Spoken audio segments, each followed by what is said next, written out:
जिस लड़के ने कभी एबीवीपी से राजनीतिक शुरुआत की, वही आज संसद में सिस्टम को चुनौती दे रहा है। क्या चंद्रशेखर आजाद रावण बन चुके हैं बहुजन राजनीति का नया चेहरा? 14 महीने एनएसए में जेल, फिर भी नहीं टूटा ये लड़का। कैसे सहारनपुर का रावण बन गया नगीना का सांसद? द ग्रेट चमार बोर्ड से क्यों मच गया था पूरा बवाल? क्या वहीं से शुरू हुई थी भीम आर्मी की असली क्रांति? एबीवीपी से अंबेडकर आंदोलन तक आखिर क्यों बदला चंद्रशेखर आजाद का रास्ता? जिसे कभी उपद्रवी कहा गया, आज वही संसद में बहुजन की आवाज बनकर खड़ा है। क्या 2027 में चंद्रशेखर आजाद बदल देंगे यूपी की पूरी राजनीति? नमस्कार, मैं चंदन भारद्वाज और आपका एक बार फिर से बेहद स्वागत है हमारे चैनल आर्या न्यूज नेटवर्क पर। उत्तर प्रदेश की राजनीति में पिछले कुछ वर्षों में अगर किसी एक युवा चेहरे ने सबसे ज्यादा हलचल मचाई है तो वो नाम है एडवोकेट चंद्रशेखर आजाद उर्फ रावण। सहारनपुर के एक साधारण परिवार से निकलकर नगीना से सांसद बनने तक का उनका सफर केवल राजनीति की कहानी नहीं, बल्कि संघर्ष, विद्रोह, पहचान और सामाजिक न्याय की उस लड़ाई की कहानी है जिसने लाखों युवाओं को प्रभावित किया। बहुत कम लोग जानते हैं कि आज बहुजन राजनीति के सबसे आक्रामक चेहरों में गिने जाने वाले चंद्रशेखर आजाद ने अपने छात्र जीवन की शुरुआत एबीवीपी यानी अखिल भारतीय विद्यार्थी परिषद से की थी। उस दौर में वे सामान्य छात्र राजनीति से जुड़े थे, लेकिन धीरे धीरे समाज में जातिगत भेदभाव, दलितों के खिलाफ हिंसा और सामाजिक असमानता ने उनके भीतर एक अलग सोच पैदा की। सहारनपुर के गांव धड़कौली में जन्मे चंद्रशेखर के पिता सरकारी शिक्षक थे और परिवार शिक्षा को सबसे बड़ा हथियार मानता था। बचपन से ही उन्होंने गांव में जाति के आधार पर होने वाले भेदभाव देखे, जिसने उनके मन पर गहरा असर डाला। पढ़ाई के दौरान उन्होंने कानून की पढ़ाई की और एडवोकेट बने, लेकिन अदालत की बहसों से ज्यादा उन्हें जमीन पर सामाजिक लड़ाई आकर्षित करने लगी। इसी दौरान बाबा साहेब भीमराव अंबेडकर, कांशीराम और बहुजन आंदोलन के विचारों ने उनकी सोच को पूरी तरह बदल दिया। धीरे धीरे उन्होंने पारंपरिक छात्र राजनीति से दूरी बनाकर दलित अधिकारों की आवाज उठानी शुरू कर दी। फिर आया वो दौर जिसने पूरे पश्चिम उत्तर प्रदेश की राजनीति बदल दी।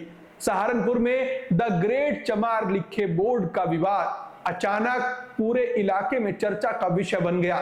दलित युवाओं की ओर से अपनी पहचान और स्वाभिमान के प्रतीक के रूप में लगाए गए इस बोर्ड ने समाज के एक वर्ग को नाराज कर दिया और यहीं से तनाव बढ़ना शुरू हुआ। चंद्रशेखर आजाद ने इस पूरे मामले में खुलकर दलित युवाओं का समर्थन किया और पहली बार उनका नाम बड़े स्तर पर सामने आया। इसके बाद उन्होंने भीम आर्मी का गठन किया, जिसका उद्देश्य केवल विरोध प्रदर्शन करना नहीं, बल्कि शिक्षा, संगठन और आत्मसम्मान के जरिए बहुजन समाज को मजबूत करना था। गांव-गांव में भीम आर्मी के बोर्ड लगने लगे, मुफ्त स्कूल खोले गए और युवाओं को संविधान तथा अधिकारों के प्रति जागरूक किया जाने लगा। लेकिन असली विस्फोट 2017 के सहारनपुर शब्बीरपुर कांड के बाद हुआ, जब ठाकुर और दलित समुदाय के बीच हिंसक टकराव ने पूरे प्रदेश को हिला दिया। इस घटना के बाद चंद्रशेखर आजाद अचानक राष्ट्रीय मीडिया की सुर्खियों में आ गए। एक तरफ उनके समर्थक उन्हें दलितों की आवाज बता रहे थे, वहीं दूसरी तरफ प्रशासन उन्हें कानून व्यवस्था के लिए खतरा मानने रहा था। इसके बाद उन पर एनएसए यानी राष्ट्रीय सुरक्षा कानून लगाया गया और उन्हें 14 महीनों तक जेल में रखा गया। लेकिन जेल ने भी चंद्रशेखर आजाद को कमजोर नहीं किया, बल्कि उनके समर्थकों के बीच उन्हें और बड़ा प्रतीक बना दिया। उन्होंने खुद को केवल आंदोलन तक सीमित नहीं रखा, बल्कि राजनीति में सीधे उतरने का फैसला किया। इसी सोच के साथ उन्होंने आजाद समाज पार्टी कांशीराम का गठन किया। पार्टी के नाम में कांशीराम जोड़ना केवल राजनीतिक रणनीति नहीं, बल्कि बहुजन आंदोलन की उस विरासत से जुड़ने का प्रयास था जिसे कभी बीएसपी ने खड़ा किया था। चंद्रशेखर आजाद लगातार ये कहते रहे कि उनका मकसद केवल चुनाव जीतना नहीं बल्कि संविधान बचाना, सामाजिक बराबरी और बहुजन समाज को राजनीतिक हिस्सेदारी दिलाना है।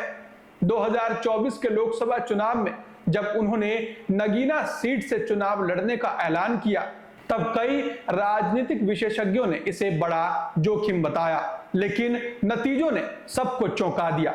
नगीना में युवाओं, दलितों और अल्पसंख्यकों के बीच उनकी लोकप्रियता ने उन्हें जीत दिलाई और वे संसद पहुंच गए। ये जीत केवल एक सीट की जीत नहीं मानी गई बल्कि इसे उत्तर प्रदेश की बदलती राजनीति का संकेत माना गया। संसद में पहुंचने के बाद भी उनका अंदाज नहीं बदला। वे लगातार संविधान, दलित अधिकार, बेरोजगारी और सामाजिक न्याय के मुद्दों पर मुखर दिखाई दिए। यही कारण है कि आज चंद्रशेखर आजाद को केवल एक नेता नहीं बल्कि नई पीढ़ी के प्रोटेस्ट पॉलिटिक्स का चेहरा माना जाता रहा है। और सबसे दिलचस्प सवाल हमेशा यही पूछा जाता है कि आखिर वे खुद को रावण क्यों कहते हैं। चंद्रशेखर आजाद का कहना है कि इतिहास को हमेशा एक पक्ष से दिखाया गया, जबकि वे रावण को ज्ञान, शक्ति और विरोध के प्रतीक के रूप में देखते हैं। उनके समर्थकों के लिए रावण नाम विद्रोह और स्वाभिमान का प्रतीक बन चुका है। पश्चिम उत्तर प्रदेश में खासकर दलित युवाओं के बीच उनका प्रभाव लगातार बढ़ रहा है। राजनीतिक जानकार मानते हैं कि चंद्रशेखर आजाद ने उस खाली जगह को भरने की कोशिश की है जो बीएसपी के कमजोर होने के बाद पैदा हुई।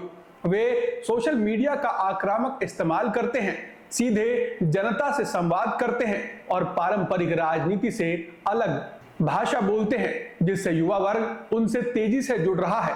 हालांकि आलोचक ये भी कहते हैं कि केवल आक्रामक भाषण और आंदोलन से सत्ता हासिल नहीं की जा सकती। संगठन और व्यापक सामाजिक गठबंधन भी जरूरी होते हैं। लेकिन इसके बावजूद ये सच है कि आज उत्तर प्रदेश की राजनीति में चंद्रशेखर आजाद को नजरअंदाज करना आसान नहीं रहा। 2027 विधानसभा चुनाव को लेकर भी उनकी भूमिका पर लगातार चर्चा हो रही है। क्या वे बहुजन राजनीति को नई दिशा देंगे? क्या वे दलित मुस्लिम गठबंधन की नई धुरी बन सकते हैं? क्या उनका उभार समाजवादी पार्टी और बीएसपी दोनों के लिए चुनौती है? ये सवाल लगातार राजनीतिक गलियारों में गूंज रहे हैं। सहारनपुर के एक साधारण लड़के से लेकर संसद तक का ये सफर केवल व्यक्तिगत सफलता की कहानी नहीं बल्कि उस बदलाव की कहानी है जिसमें नई पीढ़ी अपने लिए नई राजनीति, नई भाषा और नए प्रतीक तलाश रही है। चंद्रशेखर आजाद रावण आज लाखों युवाओं के लिए उम्मीद, विद्रोह और प्रतिनिधित्व का नाम बन चुके हैं। और यही वजह है कि उत्तर प्रदेश की राजनीति का भविष्य अब उनके बिना अधूरा माना जाने लगा है।